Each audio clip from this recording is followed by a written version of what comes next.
Hello everyone and welcome back to another episode of Melt Their Heart. I'm your host. Today's topic is very interesting, dating angels. Dating angels is very difficult for residents of hell. The main reason for this is that only lesser angels can be found in hell as sentinels, as well as one archangel, the new judge of hell after Mino's passing. We'll cover both of these in this episode. Now let's get right into Hi. Hello? Could I maybe get a little break today? I'd rather stay at home. What do you mean you don't want to go anywhere tonight? Last time we recorded I almost got hurt by my girlfriend. I'm lucky that Jake was a pro and understood everything. Jake? The swords machine, and the about that. We're hanging out together right now. We found some old game console and Jake got it working. We're gonna have problems if you keep going like this. Our agreement was to not stick to the partners to avoid trouble. Well, I'm sticking to that and I don't want to get no angel. Wait, haven't you dated the judge of hell before? Gabriel? Yes, Gabriel. Could you find the needed information on your hard drive and prepare it for the second half of the episode? I guess I could do that. Good. V2, you start then. Virtues are lesser angels commonly found in the deeper layers of hell. It is worth mentioning that they don't live in hell, neither do they live in the abandoned cities of the surface. They're only here because it's their job, and most of virtues really hope to get promoted to a greater angel. You could probably see that most of the time they're really tired and impatient. There are two ways to get to them. Start to become clean yourself. Ferryman will be your greatest example. Now we don't do boring stuff here, so we'll take the other route. This, however, involves some patience. If you disobey, or if you are a machine, virtues will attack you without warning. Avoid their attacks without taking a hit until it gives up. Then you can finally talk. My favorite way is explaining how bad it really is in hell. Are you happy here? I'm tired of sinners complaining about their punishments. Oh, you think this is bad? Let me show you the other way. It would be great if the virtues agrees to follow you as you show the horrors of this shithole. Let's go. Most virtues don't know about what's happening in the other lands. They'll be in for a great surprise. Sinners. Yes, and there's even more of them under the ocean surface. So many.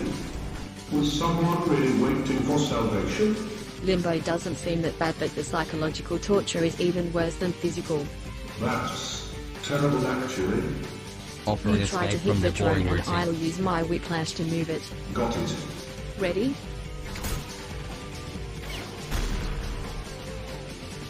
Your main task at this stage is making the virtue question the righteousness of heaven and love you more than its current life.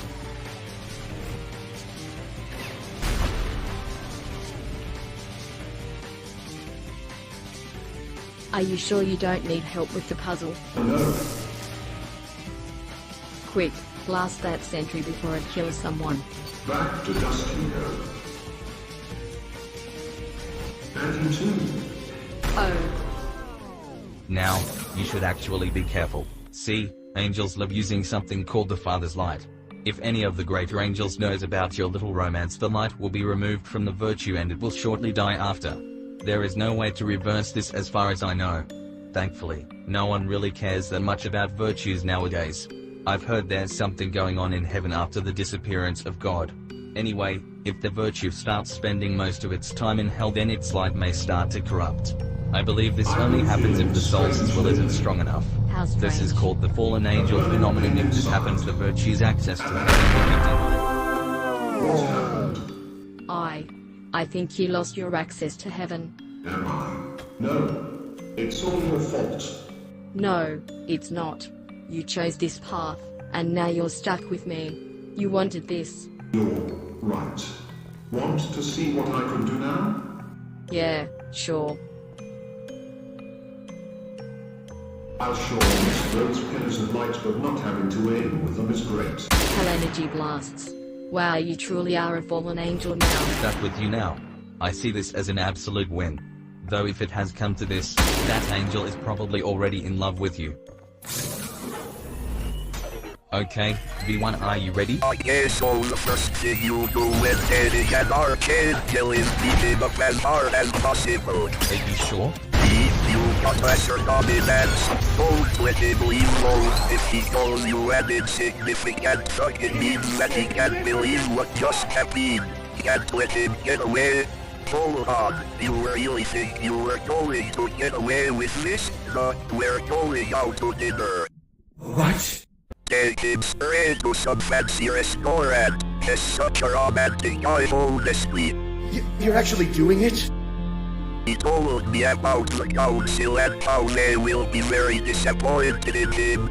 That doesn't sound good. I have an idea. Just tell them that I'm lying and stuff. I'm gonna stop my killing spree for now. You are so kind. They never bother to check, by the way. Also, could you please somehow turn off this blue light? It's blinding me. Thanks. I don't think you need some special dating at this for angels. They're like humans, along with all of the sins and temptations. They just hide that really well. This one time, I spiked an infant into a field goal. You did what? Minos Prime begged me not to. He cried on his knees like a bitch. You were so fucking awesome. Then I did another one. I'm not sure if all angels are like this, but I did some really strange shit with Gabriel. Like what? I'm not gonna say it, but I'll just show you. Something like this. Or this. Or I think you got the idea. Also, he really likes surprises. Once I made him a present, there was a cancerous rodent in it. He gave. I got you a present. Whoa, you really have something for me? That's right. I can't wait to see it. Do you have anything else to show us? I think that's enough. That was more than enough. So anyways, that's the end of this episode. See you next time. And remember to like, comment and subscribe.